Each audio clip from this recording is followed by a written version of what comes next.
Hey everyone, my name is Mars, like the planet, and this is Housewarming. Me and my partner have just purchased our very first home, so if you're interested in design, homemaking, and figuring it all out, make sure you subscribe. Today I'm going to be doing another plant tour. You guys really seem to enjoy the first one.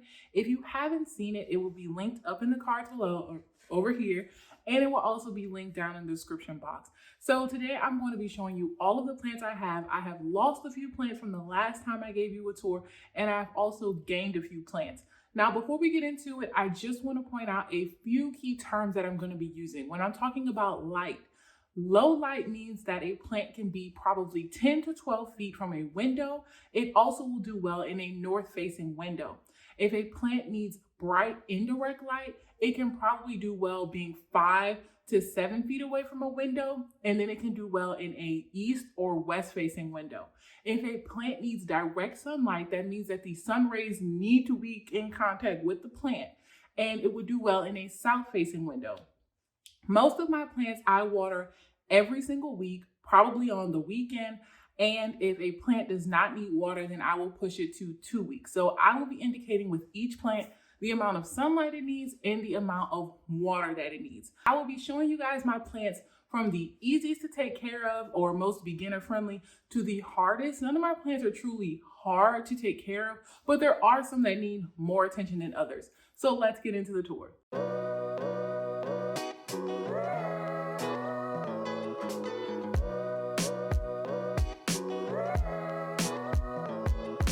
So the first plant I want to talk about is the ZZ plant. This one is pretty big and I've had it for maybe 2 years or so. I first got a ZZ plant from Lowe's maybe 5 years ago, and then I bought a second one and I combined the two together in this pot. Now, ZZ plants have bulbs at the bottom that store water, so they are super tolerant to long periods of drought, which means that you can neglect them and they will be fine. This is a plant that you can put in a corner to really liven up a space, and you can completely forget about it for a couple of weeks. If you travel a lot for work, if you're super busy, this is the plant that is going to get you by. It's not going to wilt, it's not going to die. Actually, overwatering it is the biggest killer. So I have not actually watered this plant in maybe a month, and it is doing perfectly fine. I have this plant in a north-facing window, which means that it gets a lot of low light throughout the day, and it is doing perfectly fine. These plants can handle up to indirect light, and obviously, the more light that you give this plant, the more that it will grow. But you can see that it is happy and healthy. I have not had a brown leaf on it. I will say too that these plants do need a little bit of dusting to keep their leaves nice and shiny and that green, beautiful, waxy color.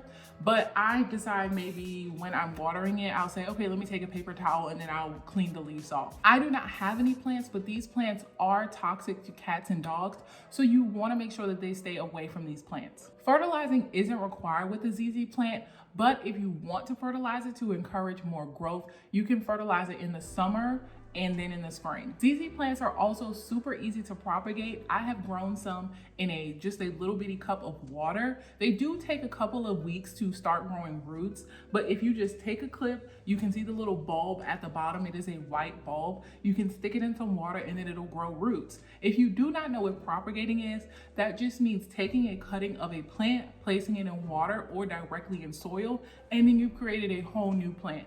Some plants are super easy to propagate, like ZZ plants, snake plants, and pothos plants, and some are not. Overall, ZZ plants are a great plant to have.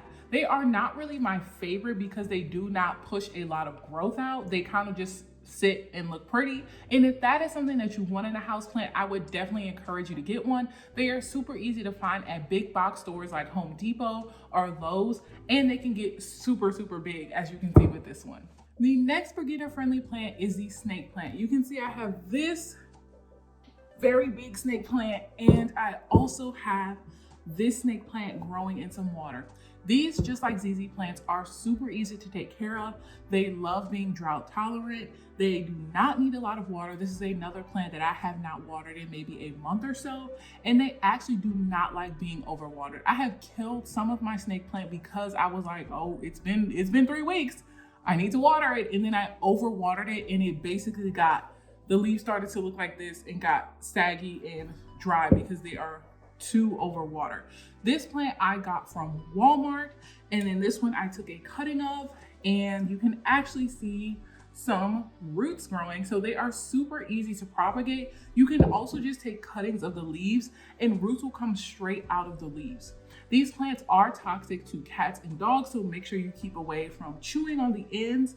I really like my snake plant. I think it is a big, tall plant that you can put in a corner of a room. You can make it the centerpiece, and it does not need a lot of light. Now, once again, snake plants are not my favorite because they are very slow growers. Since they do not require a lot of light and a lot of water, they are not pushing growth as much as a pothos plant, which is my favorite. So I do like these because they have this beautiful vining on the leaves. These are also called a mother-in-law's tongue because it's a snake plant, but I really like the yellow on the sides of the leaves, and then I like the pattern of them. They have a lot of different types of snake plants. Some are super cylindrical, some are very silvery in color, but these are the only two that I have. You can see this one does not have any color on the sides at all, but I made sure that I got one that had the yellow because I really like that. Snake plants are great for someone who does not have a lot of time on their hands. They like neglect. They don't need a lot of sunlight. They don't need a lot of water. So if you do live in a darker apartment that does not get a lot of light, these will be perfect. If you're in a dorm room, these will be perfect for you as well because they do not need a lot of care. Pothos plants are one of my favorite plants. I absolutely love them. I have the most variety of pothos plants in my home because they do not require a lot of light or a lot of attention. The care guide for pothos plants is almost redundant because they are so easy to take care of. You only have to water them if their leaves start to wilt, and that's probably every 1 to 2 weeks. First off, a pothos plant is not a philodendron. I know that a lot of times they get confused because they are both vining plants. They both start with the letter P, but they are not the same plants at all. I do have a couple of philodendron that I will show you in just a second, but pothos plants do look different. I will pop a picture on the screen so you can see the difference in the leaf shapes.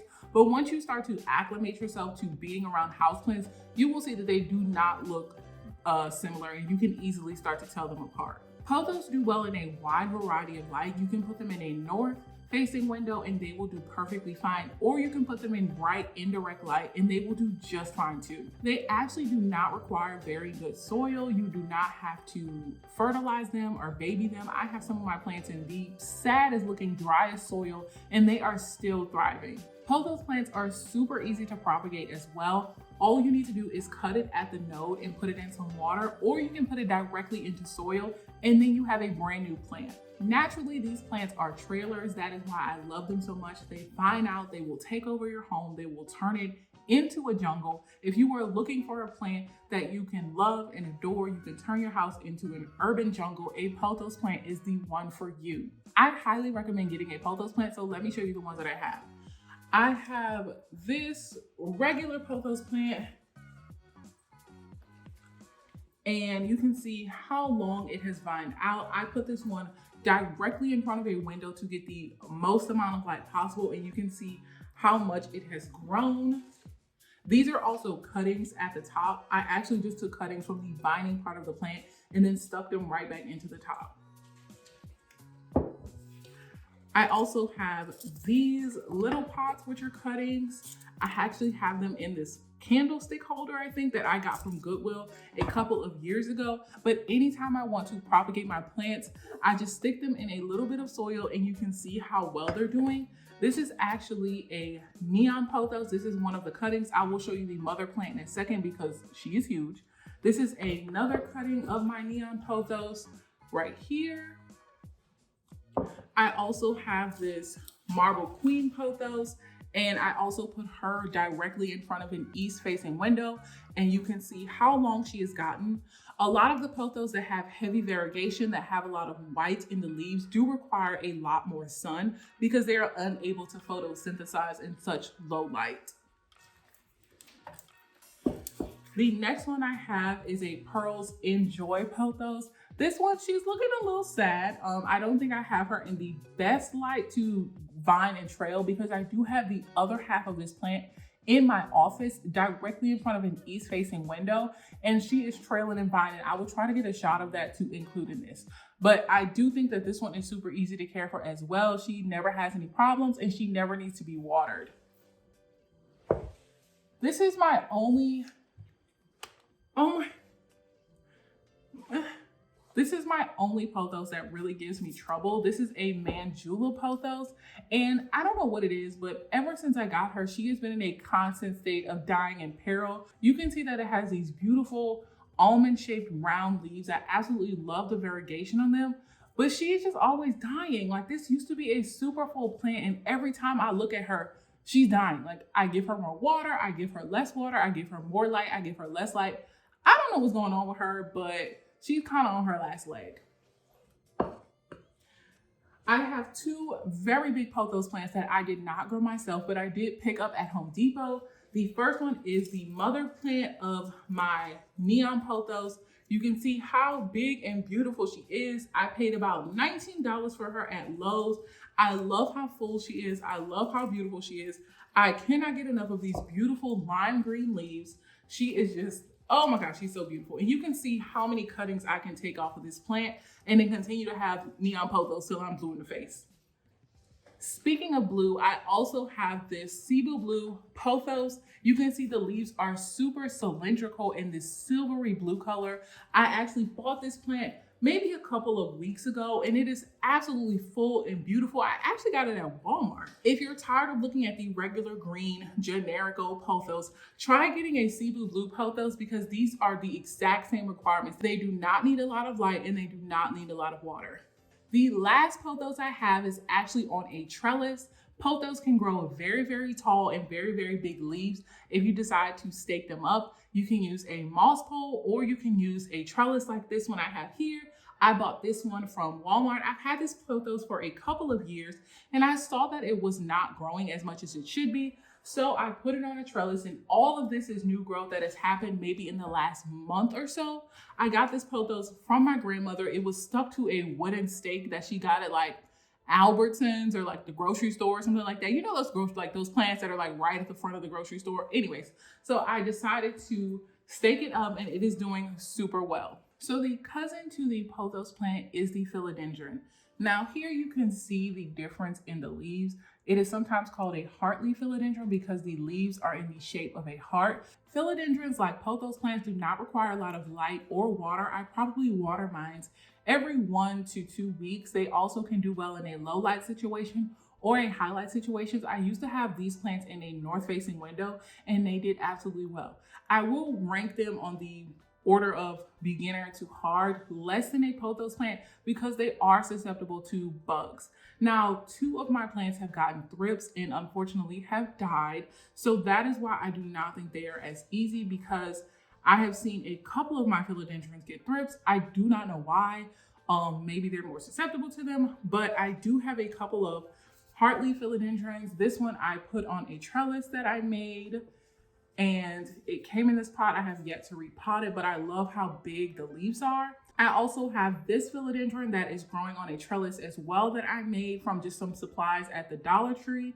And philodendrons, just like pothos, will grow a lot bigger if they have something to climb on. These are vining plants, so while they can hang down, they also like to grow and hang on and attach to things. These plants are great for propagating. I don't have as much success as I do with pothos plants because you can see the leaves are super, super thin. So sometimes they get a lot of root rot and they can break off very easily.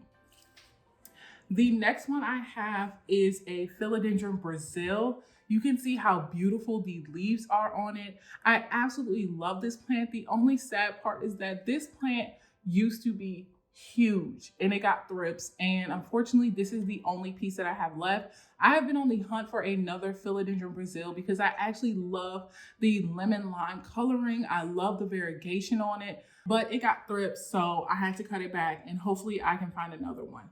This is another very small heart-leaf philodendron that I have, and this is my super itty bitty lemon lime philodendron. Once again, this was so big and it got thrips. I don't know why all of my plants got thrips, and they were not even close together at all.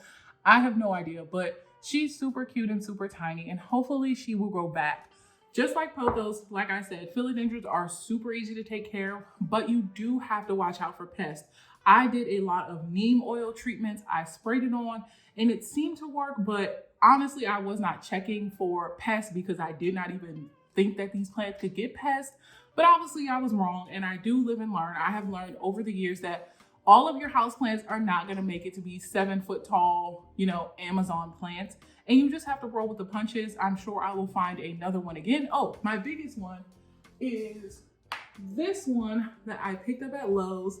I love how big the leaves are. You can see the difference in the size of these leaves and then the size of these leaves. So I'm hoping that someday she turns into this.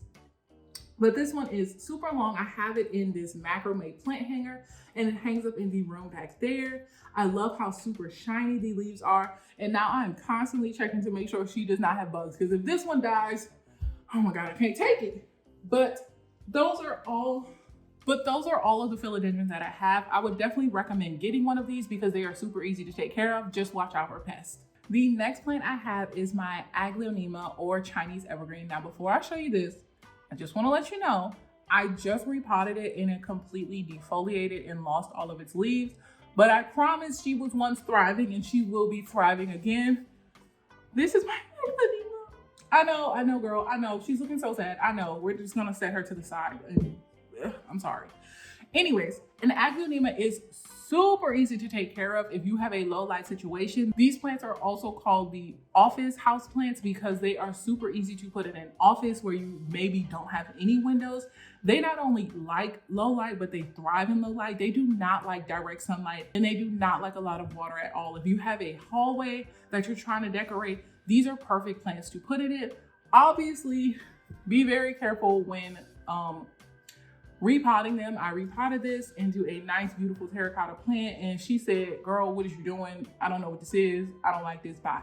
But I will say that this will grow back, and hopefully in the next plant tour, I can show you it looking a little bit better. The only thing you want to be careful of is to not put this plant near a draft. This plant is native to the continent of Asia, so it does like warmer temperatures. Chinese evergreens, or Aglaonemas, also come in about 20 different varieties, and they are super easy to propagate. I have never propagated one before, but I've seen videos on YouTube of people taking cuttings and they grow roots very easily. Aglaonemas are also toxic to cats and dogs, so you want to make sure that you keep this away from your pets. This is a great plant to have if you have a dark room that needs a little bit of light. If you want to put it into a bathroom, an office, a dark hallway, these will do great in your care. They also get very big and they have a lot of different colors for you to choose from. This is a Silver Bay Aglaonema that I have. Now, once again, I'm so sorry, girl, but we're gonna get you looking right in a couple of weeks. This next plant is my Scindapsus, and she is a newer plant to me. I actually got this plant from Walmart, and just look at it. Look how shiny and beautiful these silvery bluish leaves are.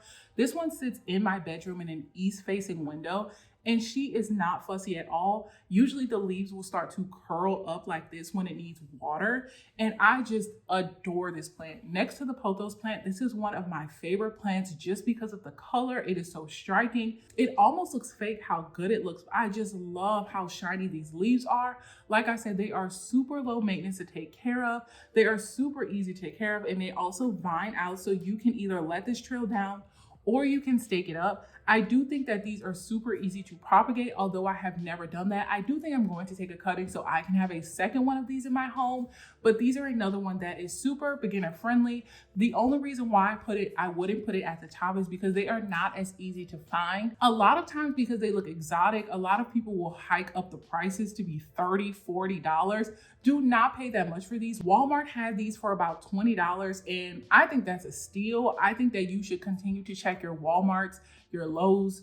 I'm not saying not to support your local nurseries, but they are really hiking the prices on these plants because a lot of people just aren't educated in the actual price of a plant. Like, if you had never seen this plant before, how much would you pay for it? I don't know. So they just put whatever price they want on it. And I kind of don't like that. I think they should be honest about their pricing. So once again, a plant for this size, I bought it for $20. So if you want to pay more, you can, but yeah, I don't think it's worth it. So this is my Scindapsus. I really, really love it. They do have a different variety that is not as silvery. I think this is called a moonlight, but I could just sit here all day looking at how shiny these leaves are. The next plant is my Syngonium podophyllum, or an arrowhead plant. You can see they're called arrowheads because of the shape of the leaves. These are a type of vining plant. You can see that this plant is starting to vine out. I have not staked it up on a trellis although I should to get it to continue to vine out. But this is another easy plant. Once again, all of my plants are super easy. This is another easy plant. It will start to wilt when it needs water, and then it'll pop right back up once I water it. It does not need a lot of light. These can do low light or indirect light. I love the color of it. It's kind of like a muted green. These also come in many different varieties and colors. This is the only one that I have in my care because I'm not crazy about them. Like, they vine, but they kind of take a long time to vine out. I've had this one for a couple of years and this is how much growing it's done. I'm sure if I repotted it, gave it more light, gave it more, attention, that maybe it would grow more, but I don't know, I'm fine with her the way it is. I know that I can stick this on the shelf, stick this anywhere, and she's gonna do just fine. I've never had a problem with leaves browning. This is just an old leaf. It has always stayed super full. It always keeps pushing out growth. These are poisonous to cats and dogs, but they are super easy to propagate because it has roots that come out of the sides. These plants like average household humidity. I have not mentioned humidity at all because most of the plants just like average household humidity. So they do not need a humidifier or misting or anything like that. I have had a problem with fungus gnats in the soil, but I think that's just because of the pot that I have it in. I don't think it's because of the arrowhead plant. Syngoniums also do not need to be fertilized as often. You can maybe fertilize them once during the growing season. I rarely fertilize mine and it is doing just fine. All in all, these plants are super easy to take care of, just like all of my plants, and they will do well in a low light situation. If you want to throw them in a bathroom with just one window and a north facing window, I think these would be great plants. My next plant are rubber trees or rubber plants. They're also called Ficus elastica. I have the burgundy version as well as the taniki version or the variegated version. You can see how beautiful these leaves are. I love the color and variegation in them. I actually got these at a farmer's market for maybe $5 or so. These plants also get very, very big and turn into trees. This plant I got at the same farmer's market for only $10. It was absolutely a steal. And you can see in the back that it even has, let's get up here. You can see in the back that it even has a very thick tree trunk. So these plants can get absolutely huge. Rubber plants require very bright indirect light to grow. These plants have only pushed out maybe 1 or 2 leaves for me as long as I've had them. And I've had them maybe about 6 to 8 months or so. I don't think it's been a year yet, but you can see that they do not grow very fast. You may sometimes even have to put them outside to get the required amount of light. They also do not require a lot of watering. You can see that this soil is basically almost dried out, and I will probably let it go another week before I water it. The thing that makes these plants a little bit less beginner friendly is because they require so much light. A lot of people do not have such bright indirect light in their homes unless you have an east-face window. Unless you have an east-facing window that is super clear, has no obstructions in it, and you put it right up against that window, then they will probably thrive and grow, but these still do well. I have my big, huge rubber tree in a low light situation because I do not want her to get any bigger, but she isn't going to die if I give her low light. Rubber plants also require high humidity, but I have not found that to be the case with my plants. Once again, if I probably gave it the optimal situation, the high humidity, the high light, it probably would go a little bit faster for me. I am perfectly fine with mine looking just like this. It's not dying at all. You also want to be careful because rubber trees are toxic. If you do cut the stems or the soil, a white sap will come out and it is very sticky and it can sometimes irritate your skin. I think that rubber trees are a great plant to have. I would keep on the lookout for them. Sometimes you may have to go to a nursery and pay a little bit more to get one in your house. I found all of mine at a farmer's market, but I have not seen them in any really big box stores like Walmart, Lowe's, Home Depot. So you do want to have to keep your eyes peeled to get one of these. My next plant I have a love-hate relationship with, and that is my Monstera adansonii. I absolutely love this plant. It is also called a Swiss cheese vine because it loves to vine out and it has holes in the leaves like Swiss cheese. I have made this trellis just like my other one from the Dollar Tree. And this is actually my second Monstera because my first one died. I tried to save it, but I got a really big Monstera from, and when I say Monstera, I mean this type, not the other type. I got a really big Monstera adansonii from the store and I came home, I repotted it, and I just think I roughed around the roots way too much and it died. And I tried to save it. I tried to give it humidity and she was just not having it. She was not happy. She was struggling for a couple of months and then she just kind of put her out to the end. And then on top of that, she got thrips and that was a done deal. And so I ended up getting a new one from Home Depot. I think this one is doing well. It was this size when I bought it. And so I have it on this trellis to grow. It is an arrowhead plant. So it has roots, aerial roots that come out. So it likes to grip and climb onto things. While this is one that you can have in a hanging basket, they do prefer to hang onto something. So either that is a trellis or a moss pole that it can grip onto and grow big and strong. These plants do require a bit of work. They do like a lot of high humidity. So that may mean misting your plant or getting a humidifier. I do not have either of those and it seems to be happy for now. I'm trying to push it to see if she's okay, but I do have her in an east-facing window. They do require a lot of light as well. Because of these Swiss cheese plants' tropical origin, they do like a high humidity, high light situation. And a lot of our homes are not like that. So that's why I would say this is a little bit harder to grow because once you get it, you have to give it those conditions or she is not going to last and she's not going to be happy. These plants also do not like to dry out. So I do water mine maybe once a week. I am hoping that she's happy, but like I said, I have not had her long enough to know if the conditions I'm providing her are correct. But I will say that these are great plants. They are a hot commodity right now. They are very expensive to get. So I would try to go to a big box store to try to find them for a little bit cheaper. These plants are also great for propagating. I have taken a bunch of cuttings off of this plant and made a bunch of little ones. Have those survived? No, but that was my fault. But these are great for propagating. I do know from experience that these plants do not like to be repotted a lot of times. You can probably repot them maybe every 2 years or so. I have learned that from trying to repot the first Monstera Andersonia that I had. She was not happy and she did not like it. They like for their roots to be tight and compact. Also, as I mentioned before, these are susceptible to bugs like spider mites, mealybugs, and thrips. So you really have to keep an eye on this. I think they are beautiful plants to have, but they do require a little bit of love and attention. My Monstera is one of my newer plants. I've probably had this maybe a couple of months, but she is doing really happy and she is healthy. It even has one of the fenestrations in the leaves. These plants are super popular. A Monstera deliciosa is really, really popular right now. So anytime you think of houseplants, you're probably thinking of a Monstera with the big, huge fenestrations in the leaves. They look super tropical and super fun. Mine is obviously a baby because there are no fenestrations in the leaves at all, except the one up here. I put a pole in the center to help it grow up. These plants can get very, very big and very, very strong. They have a lot of arrowhead roots that like to come out and grab onto things, so they can have a tendency to flop over. So you do want to make sure that you have something to stake it up. I will say that these plants are really easy to take care of. If you do give them a little bit of care, they do not need a lot of water, maybe water once a week. And they also can do well having bright indirect light. So maybe like an east facing window. I think that these plants are really beautiful and I hope that my plant is happy, and I do one day hope that this plant has a lot of fenestrations in the leaves because that is what we're looking for. Like I said, this is the only one I have, but I think she's super cute and super easy. Once again, these plants are very, very popular, so you may have to pay a little bit extra to get a bigger and full one.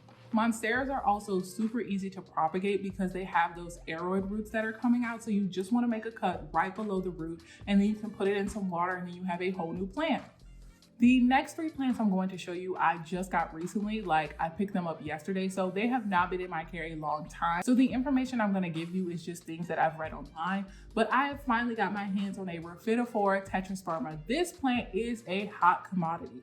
One of these leaves can go for maybe $40 or even $50. And I found this plant at a local grocery store for only $10. I was so shocked to find it, but I am super happy to be able to find it. I actually put in this wood stake yesterday and I tied it to the wood board so you can see these arrow roots are starting to grip on. Rhaphidophora tetraspermas are actually not a type of Monstera, but they are a type of philodendron. From what I've read, Rhaphidophora tetraspermas like to stay pretty moist, so I do think I'm going to check on this maybe every 3 to 4 days to make sure that the soil does not dry out. I have also read that they like a well-draining soil and require bright indirect light, so I do have it in front of an east-facing window. Rhaphidophoras are very big growers, so once you stake them up, I've heard that they will take off. I'm hoping that the same happens for my plant, and I've heard that once they start to take off, then you can repot them maybe once a year. I have also read that they are susceptible to spider mites, so I'm going to keep checking on these because I do not want this to die at all. So I'm going to keep checking the leaves for any type of white bugs or so, but I do have a neem oil that I'm going to rub on the leaves just to make sure they're all good. From what I read, this seems like a very beautiful plant to have in your home. I am super excited to finally have it. The next plant I picked up is this Dracaena. It is super tall and super big. Actually, when I bought it, it was like hanging over the side of the pot, so I had to straighten it up, but you can see the beautiful, let me tip her a little bit, but you can see the beautiful variegation on the leaves. Dracaenas are super hardy. Dracaenas are super hardy plants to take care of. We actually have a Dracaena outside that doesn't even have a hole in the pot, and it gets all kind of rain and weather, and she has not died at all. So I'm super excited to have one finally in my home. From what I read, these guys do well in low to bright indirect light, and they also do not need a lot of water. So I'm happy to have it finally in my care. I got this plant for only $10. Once again, the farmer's market I go to, they be having the plants. They have such cheap prices. So I will say, do not just go to a nursery to look for plants. You can find plants all over, and a lot of times I think it's because they don't realize how popular the plants are. So they just price them how they normally would because they're not a plant shop. They're just trying to sell produce and groceries. So that's where I find my cheapest houseplants. From what I've researched, Dracaenas are super low maintenance and super easy to care for. This is the first plant that I've had in my home of its type, but I know that there are a bunch of different types of Dracaenas out there. And I've also seen them at Lowe's, Home Depot, and Walmart. So you should really be able to go out very easily and pick up one for your home. The last new plant that I have is a Parlor Pong. I got this one as well at the farmer's market, and it has these beautiful palm-like leaves. From what I've read, it is a super easy, low maintenance plant to take care of that does not need a lot of light and can do well in low light situations. I have this in a north facing window. So far, it seems like it's doing fine. Once again, I've only had it for maybe 2 days or so, but I have seen pictures that they get super, super tall. So I'm hoping that this, gets a lot bigger. I have it in this little pot right here, but I am hoping that it continues to grow and get bigger. I have not done a lot of research on it, so I will continue to update you guys on the success that I have with this plant. The very last plant that I have that I think is the hardest plant in my care is my Alocasia poly, or an African mask plant. This plant, let me just show y'all her first. This plant has beautiful waxy leaves. You can see it almost does look like an African mask. I have this huge big leaf up here. It is super shiny, super beautiful. And then we have this going on. This girl, she's a diva. 2 weeks ago, I had 7 leaves on this plant. Now, if you know nothing about this plant, that's a lot. Normally, this plant has 3 leaves on it and then she's done and that's it. I have repotted her maybe 2 or 3 times in the past year and a half because the bigger that she gets, the more leaves she wants to push out. But if the pot is not big enough, the leaves are just going to keep dying. Now, this is not a case of she needs to be repotted. This is just a case of she has spider mites. This plant, I love her dearly. I love her so much. She's a diva. She's a drama queen. She loves to have spider mites. I just got rid of the spider mites on this plant. They were all covering all of the leaves. And unfortunately, I lost 2 of them. But I will say that this plant is always, there's a mushroom growing. Wait, look at this. There's a little tiny, can you see that? There's a little tiny mushroom. What the heck? Anyways. This plant is not easy to take care of, and I would not recommend it to beginner houseplant owners. If you are ready to take that next step, I have seen them sold at Home Depot, and they actually sell them in a pot with a snake plant, which doesn't make any sense to me because these plants require bright indirect light as well as moist soil. So I don't know why they would put it with a snake plant, but their plants are huge. So maybe they're doing something that I don't know about. But I will say that I have, like I said, I've had a love-hate relationship with this plant. Some days she's doing great and we're thriving and we're on the same team together. And some days I think she's just trying to unalive herself and she's just like, take me out right now, because some days she is just losing leaves left and right. So I'm not saying do not buy this plant or anything like that. I'm just saying to do your research and know what you're getting yourself into. So once again, this plant needs a lot of bright indirect light. It also needs to have moist soil. I water this maybe once a week. And also she needs to be repotted when the leaves are starting to die. And you want to be careful of spider mites. You can use a little bit of neem oil on the leaves to get rid of them. Right after this video is over, I will be cutting these leaves off. I just wanted to show you how dramatic she is. And so that is all of my houseplants. Now I will say that tomorrow I'll probably go out and buy another one because I absolutely adore having this life inside of my home. If you are interested in houseplants, if you are wanting to know more about houseplants, there are so many resources out there. There are websites, there are YouTube channels solely devoted to teaching you about plants, and that's how I learned. Like I said in my last video about my houseplants, houseplants are a journey. The first houseplant you get will not be the last one, and sometimes your plants will die, and that is perfectly okay. A lot of times you can see these big, huge, thriving plants on Instagram and on YouTube, and we think, wow, I wish I had a plant like that. Like, why are my plants looking like that? Take your time, do your research, and know that sometimes you cannot recreate greenhouse conditions inside of your house. You can't have 24/7 light and optimal humidity, optimal water for each and every plant in your house.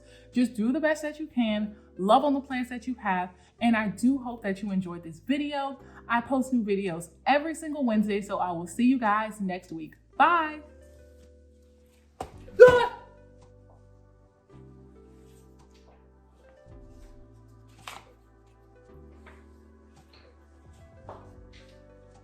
Ah!